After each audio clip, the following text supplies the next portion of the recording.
I acknowledge and pay respect to the traditional owners and elders past and present of the lands and waters on which Monash University operates.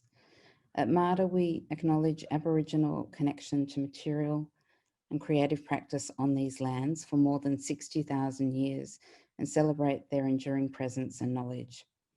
Welcome to the Artforum in memory of John Nixon. I'm Kathy Temin, Head of Monash Fine Art. This Artforum is the space for an artist, architecture or designer to talk about their practice. And as you will hear from the speakers, we wanted to celebrate what we have experienced and learnt from John Nixon's practice and being in John's orbit. Given we cannot all be together because of COVID-19, we felt this was one of the things we could do at this time. John was our colleague and our friend and a committed educator and advocate for art making.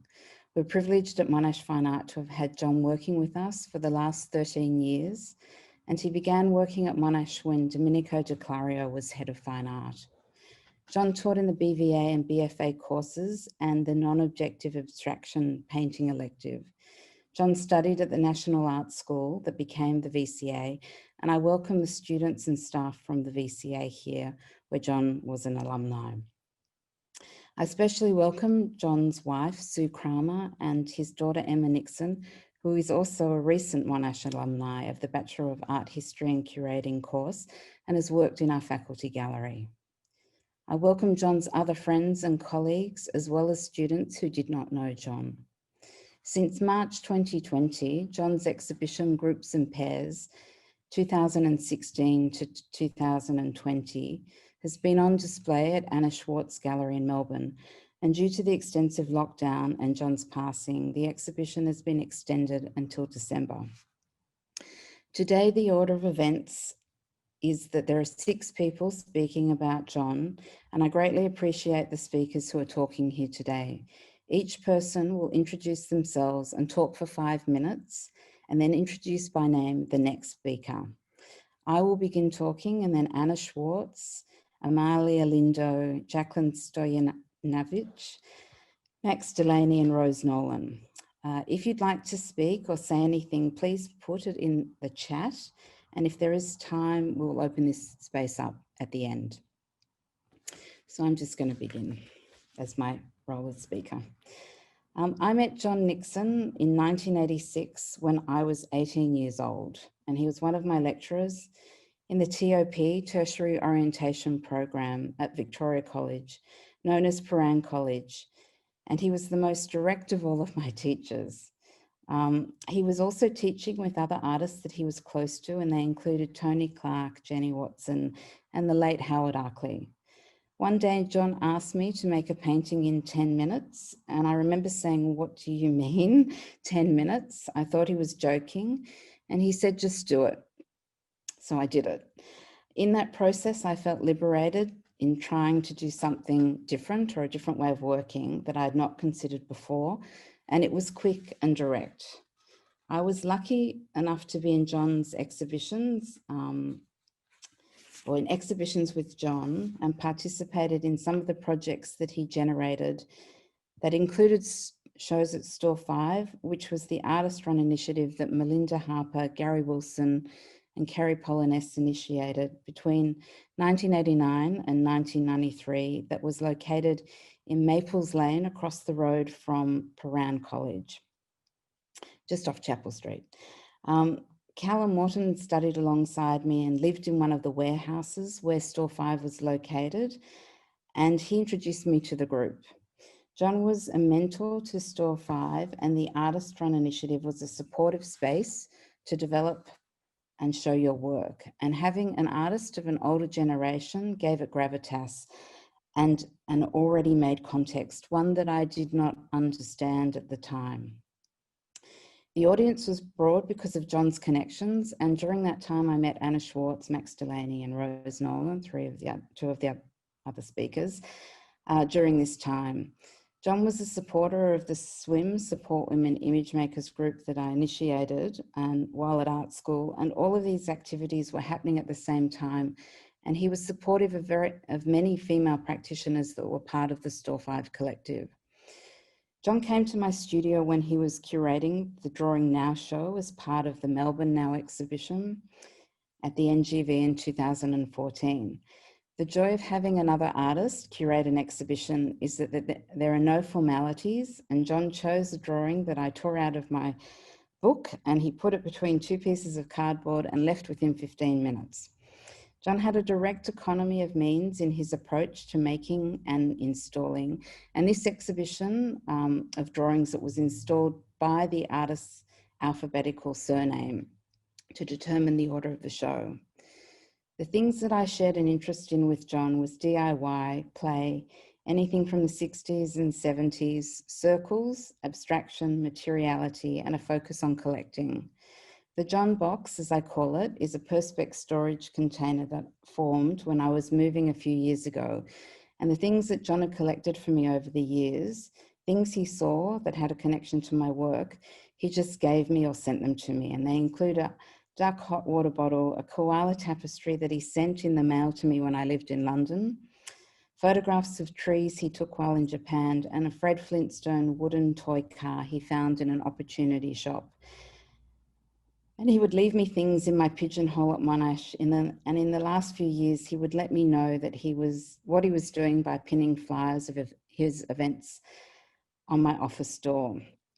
My daughter Alana loves the Fred Flintstone handmade vehicle, and at her first birthday party, John handed me a tough bag envelope that he had recycled that had his daughter, Emma Nixon's name on it. And inside, when I opened it, was an eye painting for Alana, which is the painting that you see behind me. John was a prolific artist and advocator of a range of practices. He was a curator and collaborator, and it is unusual for an artist from his generation to continue to be so engaged with teaching and collaborating with other practitioners. His energy and enthusiasm has been passed on to so many generations, and I conclude that when someone keeps others in mind, as John consistently did, the loss feels so much greater. I was touched by his thoughtfulness, his humour, keeping things simple, and I have learnt so much from how he led by example, of his focus on art making, from his beautiful exhibitions, always advocating for his students, and he loved being part of a community. So I now pass on to Anna Schwartz, Director and Founder of Anna Schwartz Gallery. We can't hear you, Anna. Okay, can you hear me now? Yes? Thank you. And how beautifully you spoke about John, how moving.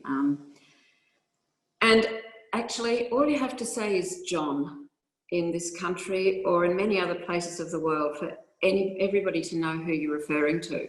It doesn't need to be John Nixon, just John is enough. And it's a tribute to what he achieved and the scope and penetration of his influence and the effect that he had on people.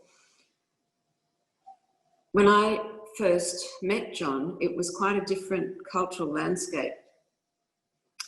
The relationships between galleries, called dealers, and artists was quite different to the way it is now. And the gallerist was much more of a kind of boss.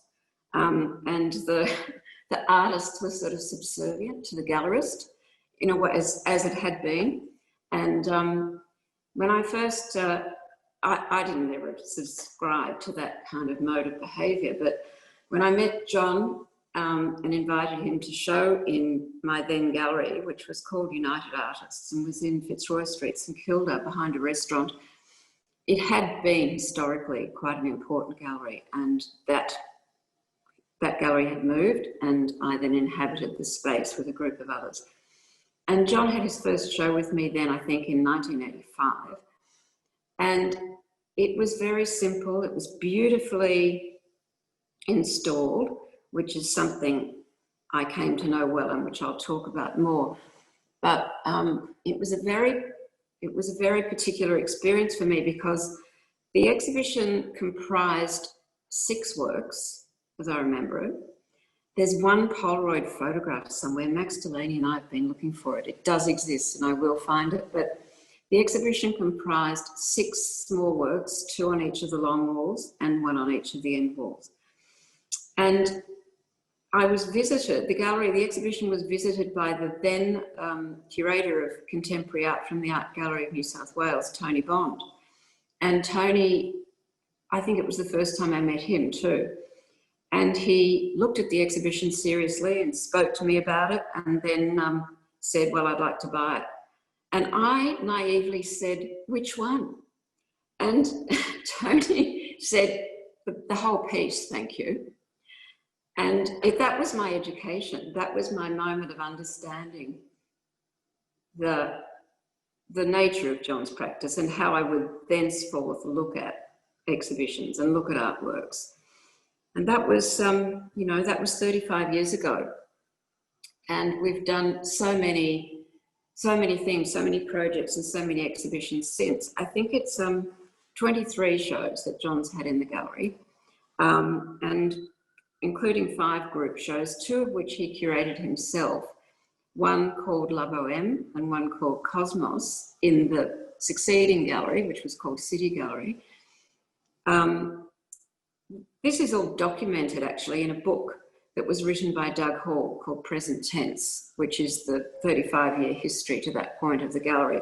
And there are some great photographs, and John is very much a theme throughout the book, as he has been in my professional life. John, in a way, joined with me in the gallery. He saw the gallery as one of his projects, I think. And I was very privileged that he saw it that way. It, of course, is extremely diverse, and there are a lot of very, very good artists who are currently represented and who have been. But John was a kind of touchstone. He was always involved, always giving very welcome advice in a very mild way, opinion rather than advice. And just very supportive in a very rigorous way, not only of myself, but I think of everybody who knew him. His, the current exhibition we had discussed with my co-director, Tanya Deropoulos, over time with John and a number of studio visits. The studio visits were always extraordinary because they, it seemed to be quite elective really, what the exhibition would be comprised of, because there were so many options. You know, John's process of thinking produced work, and each work was precipitated by what had come before. He worked very much in series, and the series were predicated on previous ones, so that you would see a work or a body of works and they had an inevitability about them. You thought, of course, when you saw it, but because it was a logical outcome of what had preceded it, but there was no way of predicting that it would be thus in advance. So it was always revelatory to go to the studio. But the current exhibition is a very, very full exhibition, and it contains a lot of series. It's produced, as is very typical with John, with a lot of his projects in collaboration with others, with Jacqueline Stojanovic, and who's made craft works that are alongside John's paintings, incorporated in them, in the works. And then down the street in a clothing shop, Alpha 60, there is a collaboration with Grace Ushida, who's a dancer, and it's a video in the window of that shop. And that's remained up and going throughout the pandemic, so that in the deserted Flinders Lane, that is something that people can see if they do walk past. So John was very engaged with other artists and with his circles. Emma said to me recently that Sue and she were an indivisible unit, and they were and they are that, and they always will be. And I think we all feel that way about John, that he's indivisible from our lives and our thinking and our way of looking at art.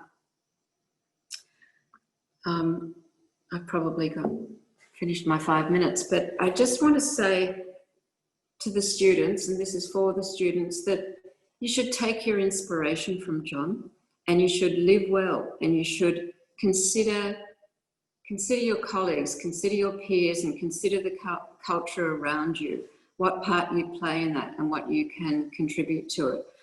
As Kathy said, we have extended the exhibition until the end of the year as a tribute to John, and because so few people have been able to see it because of the pandemic and because we're still closed.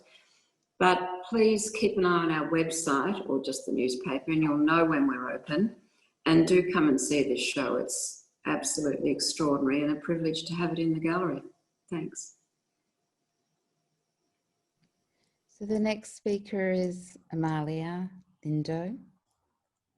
Thanks, Kathy. And thank you for asking me to speak today. And I wanted to acknowledge Sue and Emma, who are out there somewhere in the Zoom universe. It's a truly impossible task to summarize the time I spent with John in 5 minutes. We spent a day working together each week for the last 4 years. Before working as John's assistant, John was my lecturer in the undergraduate program in my first and third year of art school at Monash. I had just moved to Melbourne right before my first year began. And so Melbourne's wider art community and the artists working within it were still very foreign to me. And so was John. In that first year of art school, to me, John was the man in blue and red who arrived at my studio, always smiling and always carrying a number of tote bags filled with small plywood scraps he'd salvaged from the workshop. I couldn't have possibly imagined then just how important an artist in person John was, and how much he would come to mean to me in the next 8 years. In our interactions in that first year, when my practice was in its most formative stages, he was always present, encouraging, and so genuinely enthusiastic about my work. After completing undergrad, I returned for honours. John wasn't a lecturer in honours, but he kindly offered to come to my studio every other Tuesday over lunch and would talk to me about my work, sharing filmmakers and images and ideas, and he kept a little folder with my name on it, even though I was no longer his student. John didn't believe that practicing art was delegated to specific hours of the day or to the confines of the semester, and he wasn't ambivalent about sharing his personal email address or his phone number so he could forward films to watch or music to listen to or exhibitions to see. He always made time for his students and for his friends. During this time, I quickly learned that John didn't think of us only as students. He saw us as artists, just as he was. There was no hierarchy between emerging and established. To John, we were all equals in our shared interest in art in all forms. And because he believed this, John always encouraged his students to apply for exhibitions or to find creative ways to make their own. And he so very often included his past students in the programs he curated. When honours finished, I was very saddened to think that those fortnightly meetings would end. And so I found the courage to ask John if he needed any help in his studio. And to my luck, he did, while Jackie was overseas. Our work together was largely centered around administration. John wasn't much for the technological, as I'm sure many of you know, though he admired the skill greatly, and he often remarked when we completed a task, particularly one in Photoshop, that it was like magic. John kept many boxes and folders of notes and papers in the library at his home, with one with papers and lists for me and another for Jackie. This was the Amalia box, and in those 4 years, the papers never stopped flowing. In the time I worked with John, he had 17 solo exhibitions and 60 group exhibitions. He founded the Melbourne Art Theatre at RMIT, curating 9 theatre performances in the space of 15 months. He organised multiple music and dance forums and programmed 16 concert events between the art music crossover at West Base and bus projects.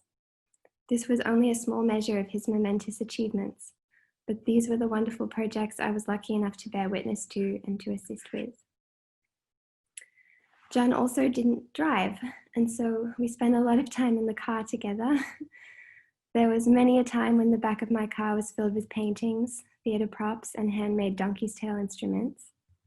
We would take trips to Bunnings or to Savers, to exhibitions, to concerts, to films, to the Brunswick studio, and later even to the hospital.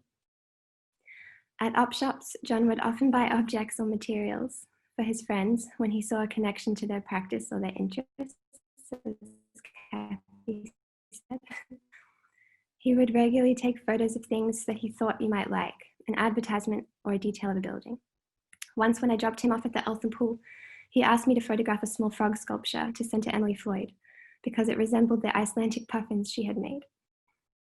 He was so attentive to the interests of his friends, and his memory was sharp. He was often the one to remind me of things, and he would always call to follow up on the conversation of the day, no matter how menial it was.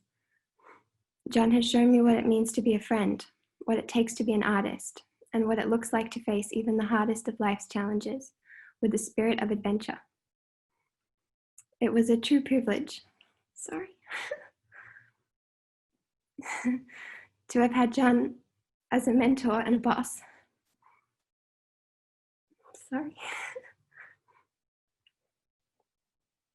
And to see through him the myriad possibilities presented by art. But most of all, John was a best friend. Without his support, I wouldn't have found the courage to continue in my own work. John watched every film I made. He attended every exhibition opening. He encouraged every idea. And even though he really tried to discourage me from doing a PhD, he read every thesis chapter I sent to him, always first thing in the morning. Citing one of his own donkey's tail lyrics, he would say, "Give it to me in good light and I will try to mend it." And so I thank dear John for having me on his team, for his generous spirit, for his support of his students, for being a true friend, and for introducing me to Jackie, another integral part of the JN team, and now a special friend to me. So pass on to Jackie. Thank you, Amalia. Hi, Sue. Hi, Emma. I met John as a student at Monash in 2012. And while he was never a designated teacher of mine, nor did I take any of his classes, he was always present during my days there. All it took was a common interest. For us, it was the films of Godard. And from then he would continually check in to see what I was working on, but mainly talk about films. I came to work for John as an artist assistant after recording some songs at his home for his experimental music project, The Donkey's Tale. He asked me if I could sing. I told him no, and he said, "Great, you're on the team then." So just like that, I started recording songs with him, and while at his home, I asked to see his working studio. He hesitantly agreed, but told me he could no longer really work in it. I quickly understood why. Countless paintings, ceramics, piles of wood, towers of cardboard boxes, furniture John had designed, and many paintings piled up atop one another in his large studio. There was barely room to move. As we left, I casually offered to help him get it in order, not expecting anything. Then the next week I had a job, and the studio slowly gained some space, and John was happy he could work in it again. Though I quickly learnt my job would be more about maintaining space, so prolific was his practice. Each week I'd leave satisfied with our work, then the following week I'd return to his studio and find up to 20 new paintings in progress, spread out on the floor, the tables, the chairs, paintings on paintings, and a happy John exclaiming, "What a good day, I've already finished 3 works this morning before you arrived." It became a weekly kind of Groundhog Day for me that I was very happy to repeat. As part of my job, we began to archive the contents of countless cardboard boxes that I saw as time capsules of John's past. boxes with labels like Zagreb, Curb Your Dog, Pneumatic Drill, Block Paintings, Mike Parr, Dick Brunner in brackets Miffy, and E.T. of all things. I came to understand the scope of John's long and diverse practice through these boxes, and see John not only as an artist, but as a collector, assigning significance to the most common of objects that made them all appear more beautiful.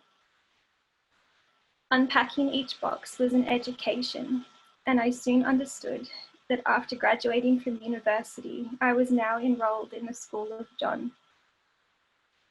In the sorting, there was the discarding, and so often he gave me things he didn't need anymore. One of these things was a small children's loom, which became my first loom and led me to pursue weaving in my own practice, which he strongly encouraged. Each week, he would have new bags of wool for me that he had found in the secondhand shops and ask me which colours I wanted for the next week. He was my best supplier, always considerate, helpful, and interested, not only in the new things I was working on, but in my life generally. And in this way, he became a mentor to me and to many others. In that year after I graduated, John was the first person to help guide my next steps in life. He encouraged me to leave the country, to learn more about art through new experiences. And even while I was away, John was always present. He continued to send me boxes of wool, no matter where I was, leaving my friends and relatives puzzled as wool from Australia arrived on their doorsteps. He was always present in my working life overseas too. And as I made my first interview at Nagel Draxler's Berlin gallery, I was dumbstruck when the very intimidating German gallerist Christian Nagel asked his first question, "So you work for Mr. Nixon?" Because of course they had already met before. Here I understood fully how far John's practice expanded and how the appreciation for his work extends well beyond the Melbourne art community. A most special time with John was when he visited me there, and I was lucky to experience John's Berlin and John's London. Days full of walking, gallery visits, thrift shops, music and theatre performances, with John blazing ahead and me struggling to keep up with him, a man 43 years older than me. When I returned, John welcomed me back to resume working in his studio, which in that time had once again become full. Then last year, there came a day when he offered for me to take a couple of works he had started making progress on. At first I was confused. Were they things John wanted to get rid of?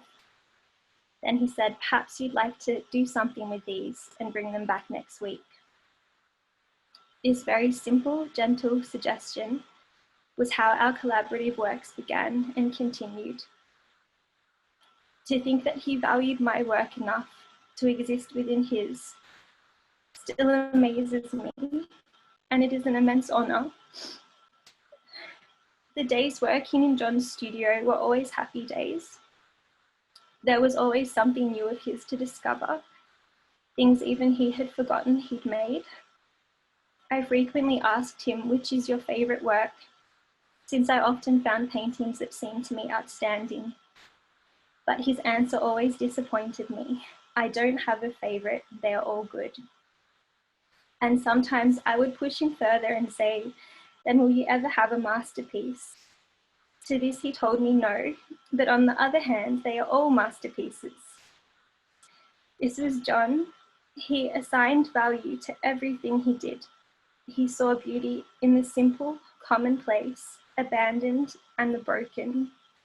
He brought out the best in objects that possess such qualities through his art practice, just as he brought out the best in the people around him through his many friendships. I'll pass over now to Max.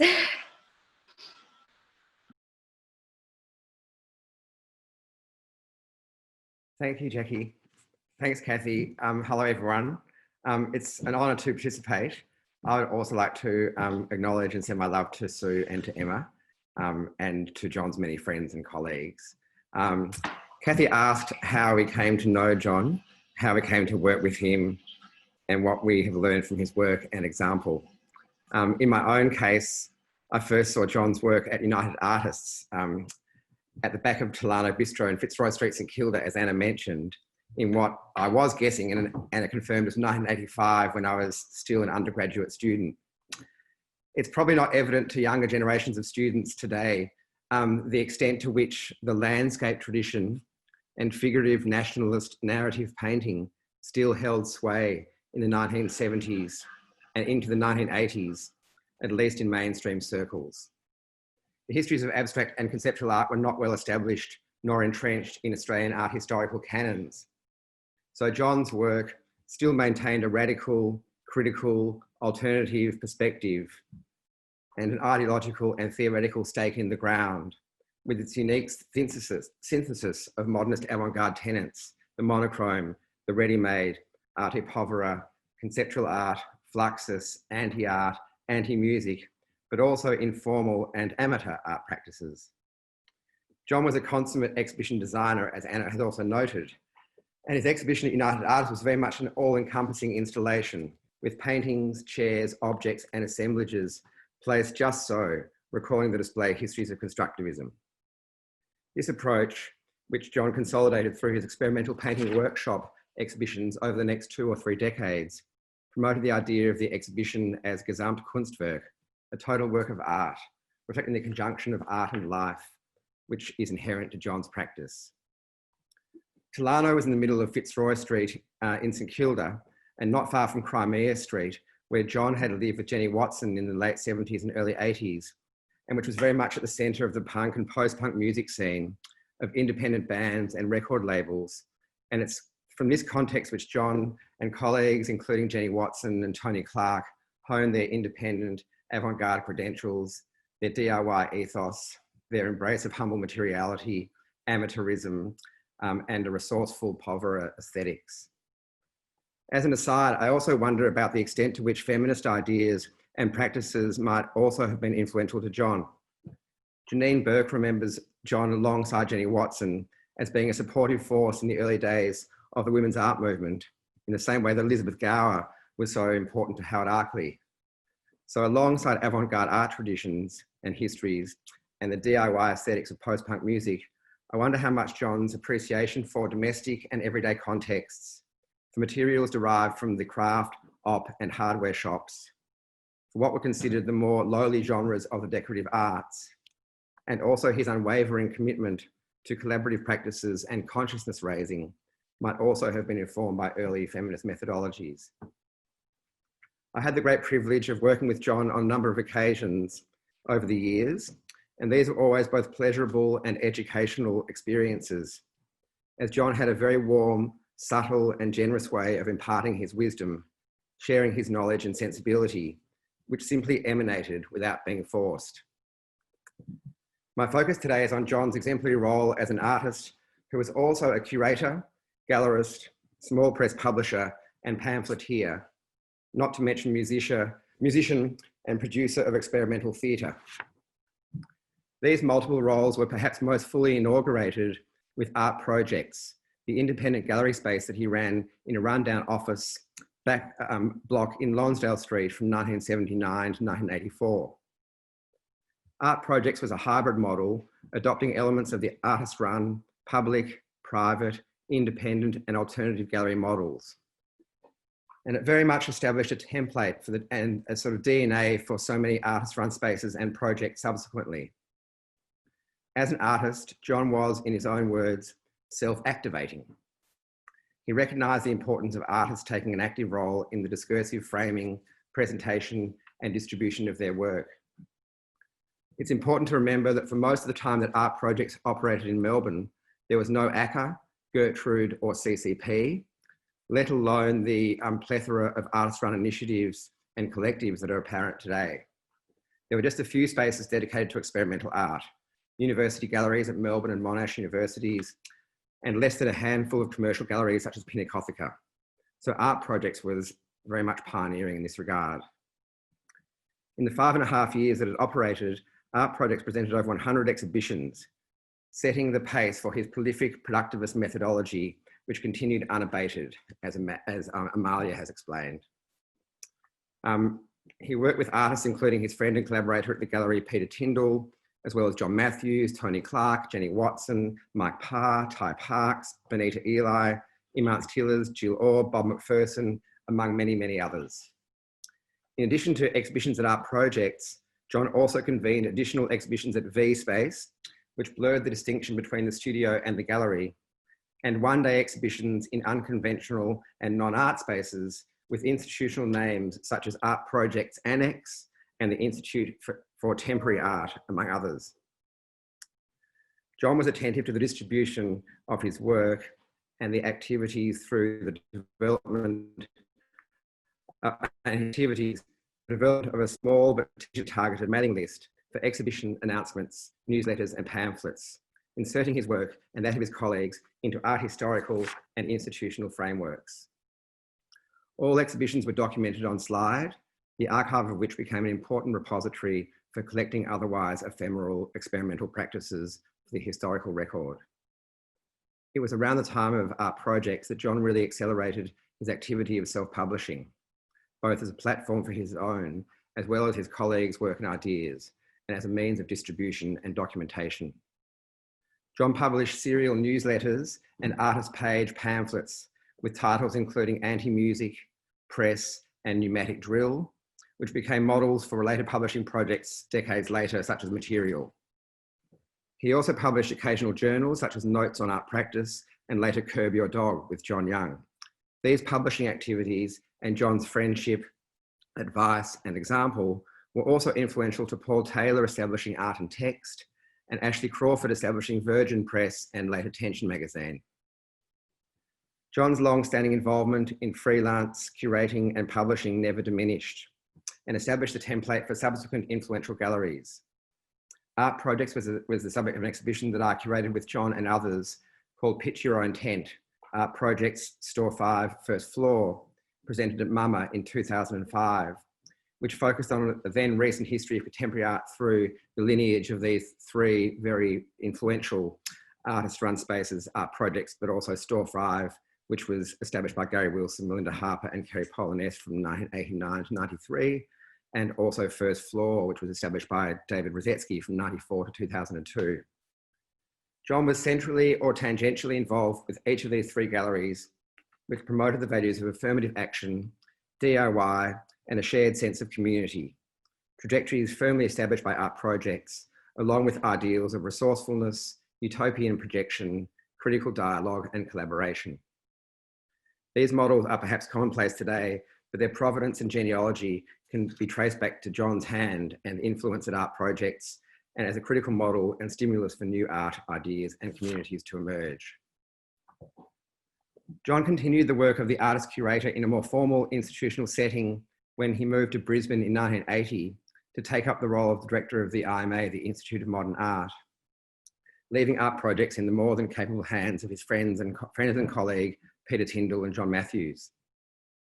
The musician Robert Forster from the Go-Betweens, now a distinguished writer, remembers John as a beacon of artistic hope when he arrived in the culturally and politically conservative Brisbane of the late 70s and 80s.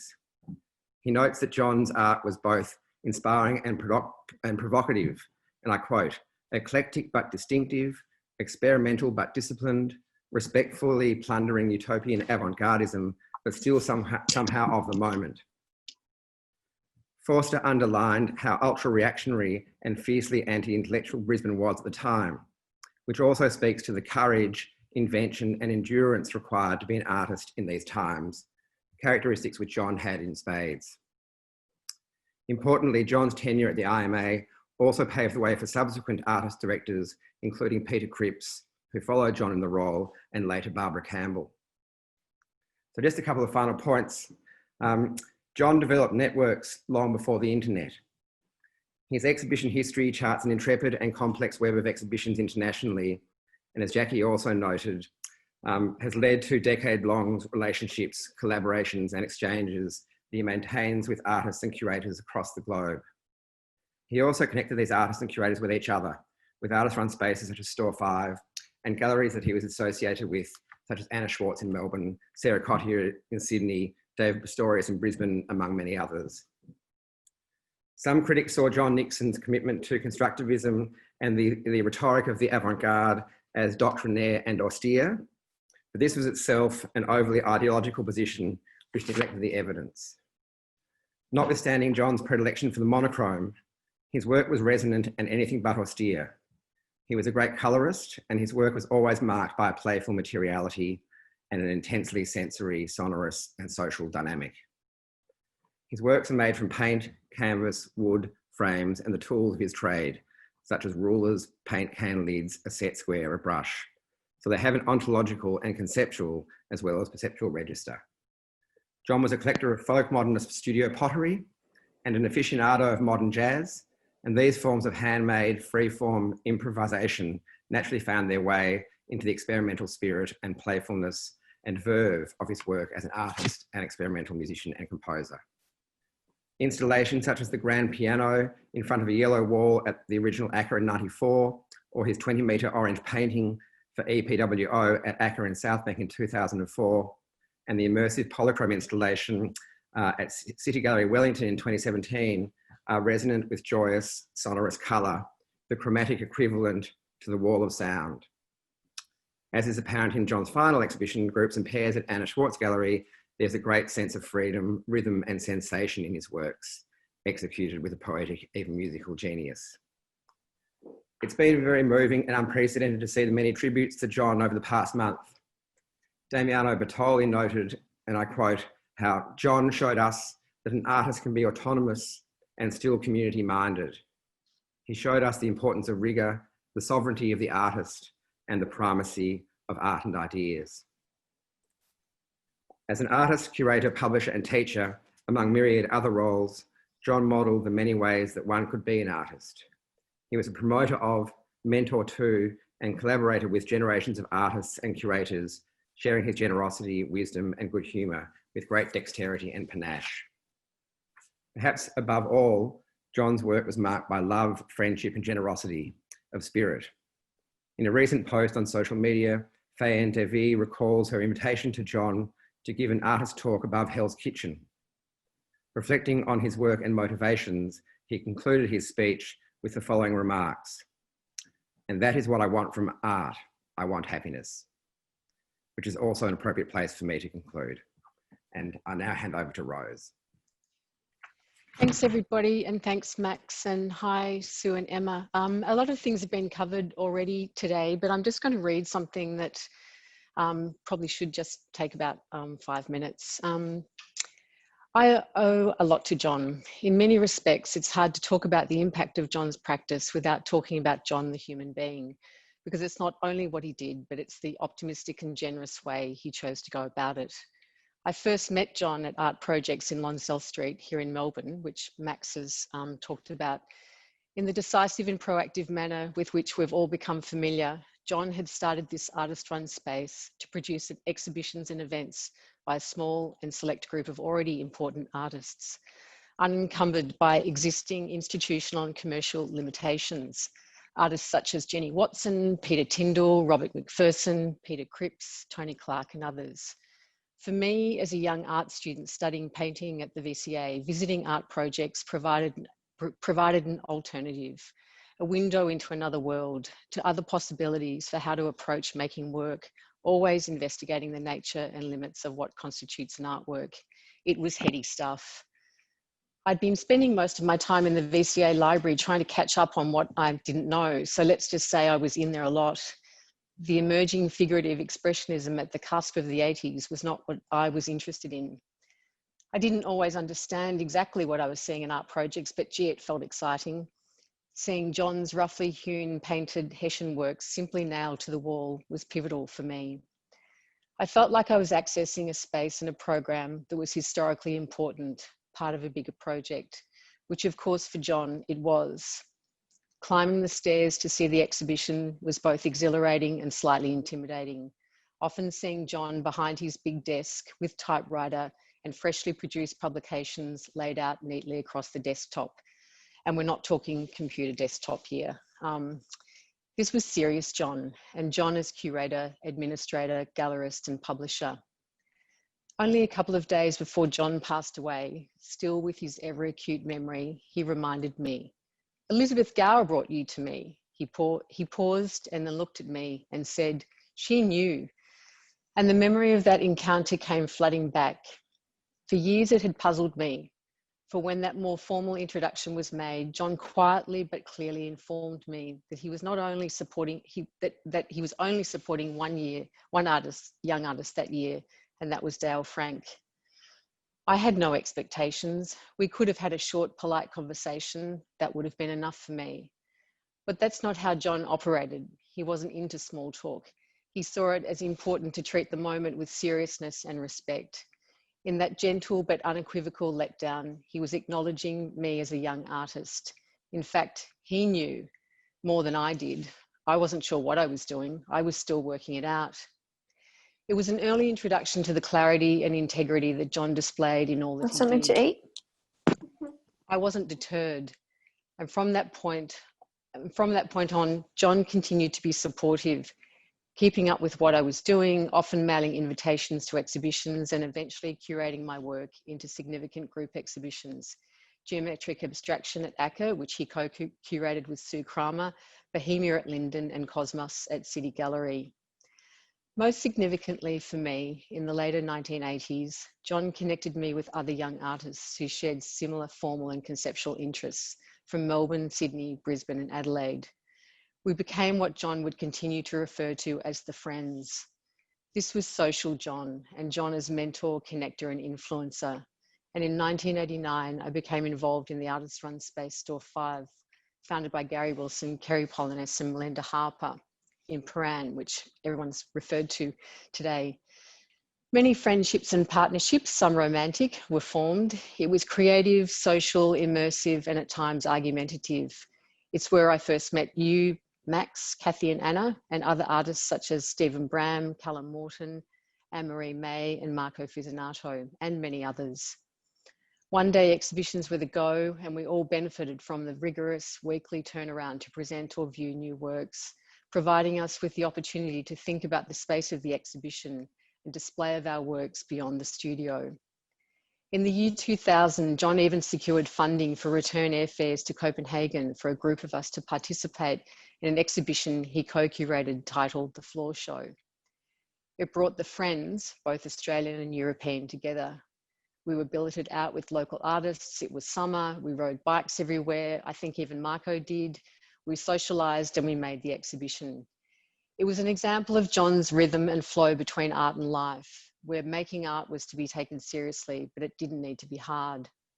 Over these many years, I learned not to make assumptions about John's specific and yet ever-evolving practice. It may seem a surprising thing to say, but within John's consistent approach, I could never actually predict what he would do next.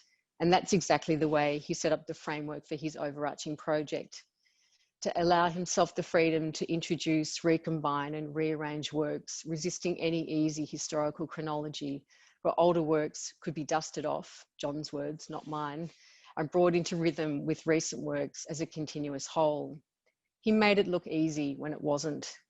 In this way, he removed the need to concern himself with the concept of linear progress or improvement within an artist's practice, where each work is expected to improve upon or supersede a previous work.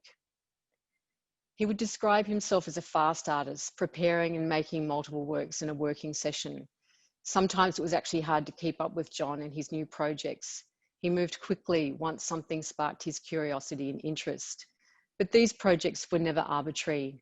An interest in collecting mid-century modernist ceramics from around his Briar Hill, Eltham area would lead to a beautiful exhibition in 2018, bringing attention to the significant practitioners and optimistic post-war development of the suburbs, a local history that may otherwise have been missed. In 2014, John even ventured into making jewellery from simple found stones and other basic materials, showing these at Gallery Funaki here in Melbourne. John's practice required consistent attention and focus to experience the full joy, poetry, meaning, and sometimes unintended humour of his work. to really allow yourself to revel in the conversation between paintings, exhibitions, evenings of music, publications, and more recently, theatre. It wasn't enough to see one of John's exhibitions and think that you could leave it for another 5 years before seeing the next. John's impact and influence is far-reaching and layered. What we all came to learn so saliently is that John privileged the agency of the artist over anything else. And I'll leave that there. Thanks, everyone.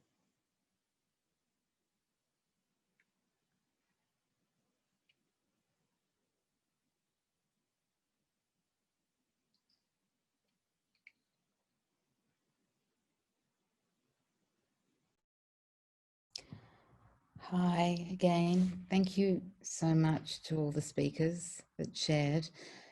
There isn't anything in the chat at the moment, so and we're on time. I'm going to just stay here for a few minutes to see if anyone wants to say anything before we end.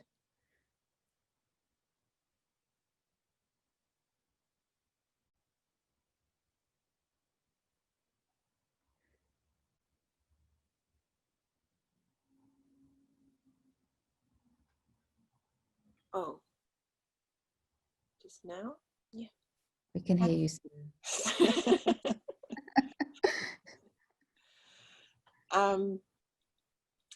This is completely impromptu, but I just wanted to say how wonderful it is to hear everybody speak about John.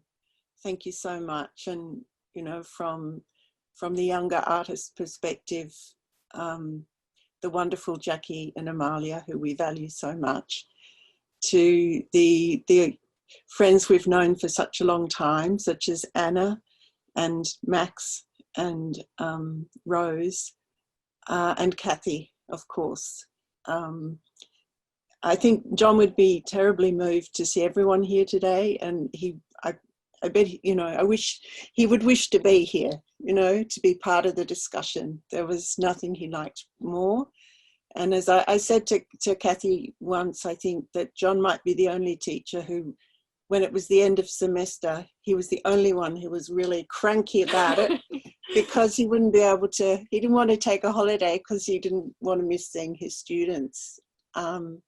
He really loved his time at Monash, and he gained a lot from his teaching experience with you all. And his colleagues and friends who are here today, they meant everything to him. So, you know, thank you very much for participating today. It's really been a wonderful tribute. Thank you. Thank you, Kathy. Thank you, Sue. I think that's a good place to end. I want to thank everyone for being here. I'm really touched by how many people have come and want to remember John. I'd also like to say that this will be one of many, many events that will mark John's memory. You know, as I've said before, we can't really do very much in person at the moment. So please stay tuned to what other people will be doing. And also at Monash, we'll be doing a few other things and we'll let you know. But Caroline Barnes has said hello. And yeah, so I'm going to end there, and thank you again for being here. And thank you so much to the speakers for participating. Rose for helping so much, and Sue and Emma. Yeah, so we'll say goodbye now. Thank you.